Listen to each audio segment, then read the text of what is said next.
Hi guys, PJ here again, back with another video on PC, a little bit from Xbox One there, Need for Speed Payback. This game launched this morning on Origin Access and EA Access, so there's the 10-hour trial. Well, I really wish I hadn't, to be honest with you. Nah, joking.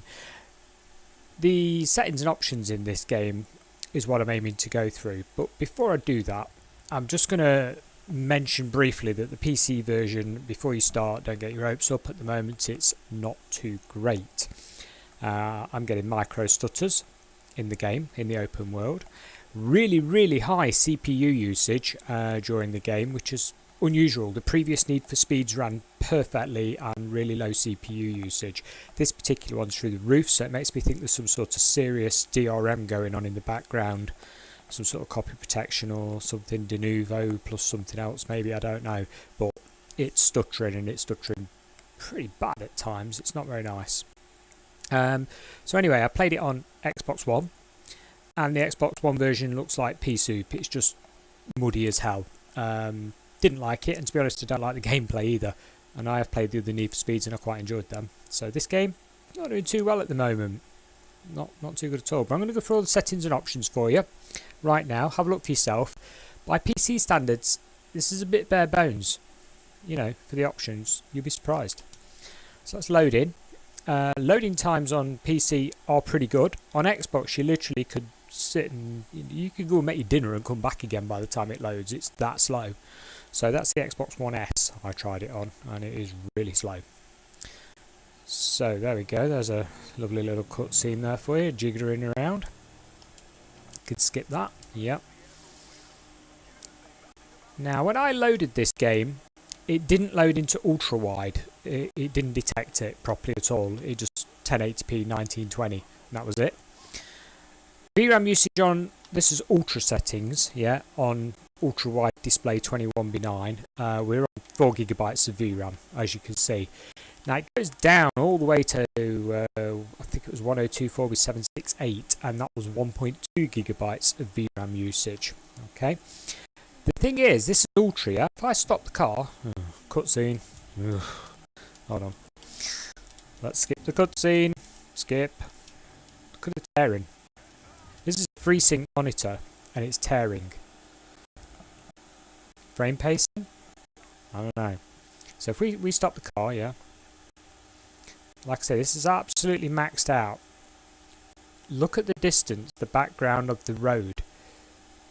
That's muddy. It's not clear. It's not defined. I'm not impressed with it at all. Also, when you do changes to the graphics options, some of them you have to reload the game. Even though it says they've worked and they've kicked in correctly, they really haven't kicked in correctly. Your VRAM usage monitor, for example, doesn't change properly, and the textures don't load in properly.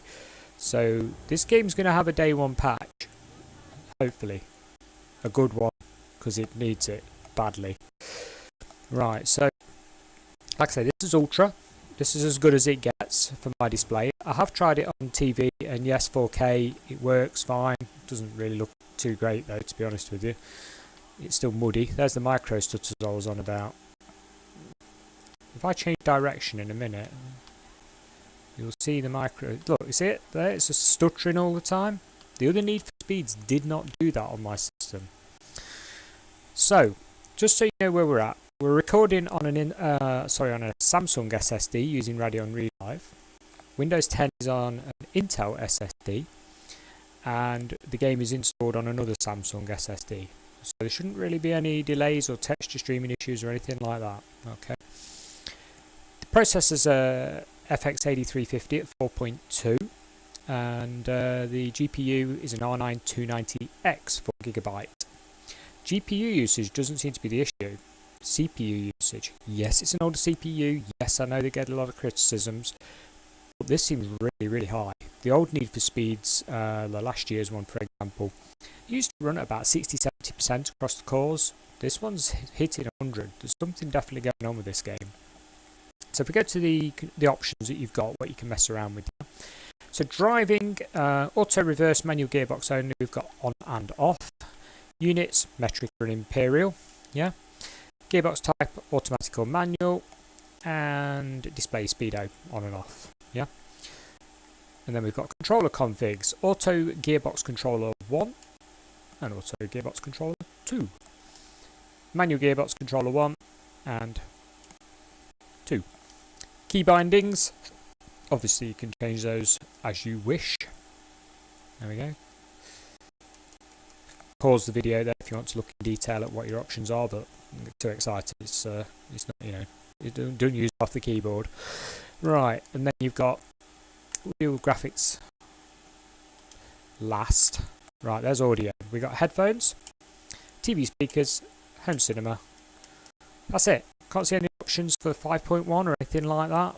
Just those bare bones.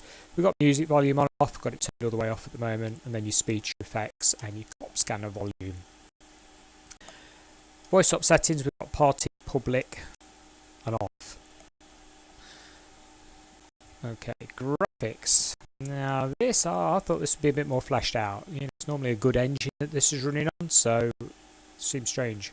We've got full screen and off. Well, let's turn the display off. No, it's just, don't know where windowed or borderless is. Can't find it. It's not there. So display resolution, like I say, I'm running my ultra wide at the moment, and that's that. And yes, there's 1920 by 1080, etc. All the way down to the 24768, which, like I said, on low settings uses 1.2 gigabytes of VRAM. We have VSync on and off, no half refresh or anything like that. Motion blur on and off. My VSync is off because the monitor is a FreeSync, so it shouldn't need it at all. Okay. However, it still didn't look too great. Graphics quality, we have custom. You also have ultra, high, medium, low, and auto. Auto seems to try and lock the frame rate and keep your settings, you know, applicable sort of thing. So if we go back to custom, where I've got it, so you can look at all the options. You've got your texture quality, all of them are low, medium, high, all of these ones, yeah. Okay, so you've got texture quality, texture filtering, post-process quality, shadow quality, ambient occlusion there is on AAO full, or AAO, HBAO, SSAO, and off. Effects detail, all the way down again, like I said. And you've got geometry detail, anti-aliasing, TAA, and we've got FXAA and off. So that's a bit bare bones as well. I mean, temporal is, you know, a pretty decent one, but you know, I can't see any other options there. It's a bit bare bones. Train quality again from low to ultra. Vegetation detail, low to ultra. So this is as good as it gets. You know, and it's, like I say, not really that impressive. That is maxed, utterly maxed. My system's running this at what, 52 frames per second, and then there's these stutters that knock it down to like 40 frames per second. GPU is at 76-80%, so it's not that. It is CPU limited on this system. Now, you know, okay, you could say, well, it's an old FX sort of chip. True, but this runs on the crappy netbook CPUs in the consoles, so PC's definitely got something else going on as well in the background for it to have this much impact. Let me skip this really bad acting. Yes, we can. Good. Now, I'll try one more thing for you, because as you can see, we're using 3.8 gigabytes of VRAM at the moment. There's your different views from the car. Yes, you did read that right. There is no steering wheel view. Don't know why. But don't worry. Hey, you got nitrous. The stuttering's not too bad, I suppose. It's just if you're sensitive to it, you are going to notice it. And I am. You know, it was annoying the hell out of me. I played it a bit more sorry, not on Xbox, on this earlier on. I got past this little campaign intro, and it did get on my nerves. It was annoying. So if we go, let's have a look. A couple more, just to show you what I'm on about. If we set this quality to auto and see how we fare. Yeah. Okay, we're on auto now. Now auto seems to have dropped the AA. I'm noticing the jaggies a bit more. I'm not noticing it being any smoother in any way, so whatever it's doing, it's not doing a very good job. Frame rate looks pretty much the same. In fact, worse if anything. I just saw it drop to 34 frames per second. Which is fine if you're a console gamer, but not if you're a PC gamer. And no, that wasn't a dig at console gamers either. I do game on console. I'm just saying.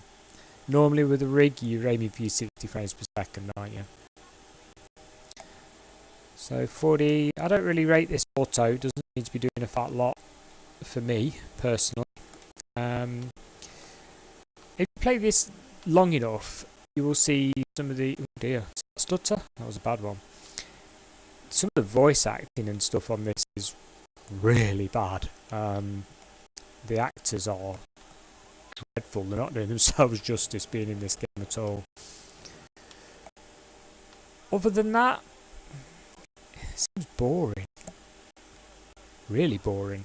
But like I say, this video really is just to look at the options and how it runs on PC. And from an AMD point of view, this isn't running too hot. I'm not impressed. The Xbox version is smooth. It doesn't stutter, but it just looks like pea soup. It just looks literally cloudy, really, really cloudy and low res. I'd be surprised if it was 900p. I think it's lower. But hey ho, Xbox One X to the rescue and all that lot. Well guys, I hope you enjoyed this video. I'm going to wrap it up with that. You've seen how it runs and like I say, VRAM usage. If you drop it to high, by the way, you get it to sort of 3 gigabytes. So anybody with the GTX 970, you can quite easily keep it under 3.5 gigabytes of VRAM. Thanks a lot for watching and bye for now.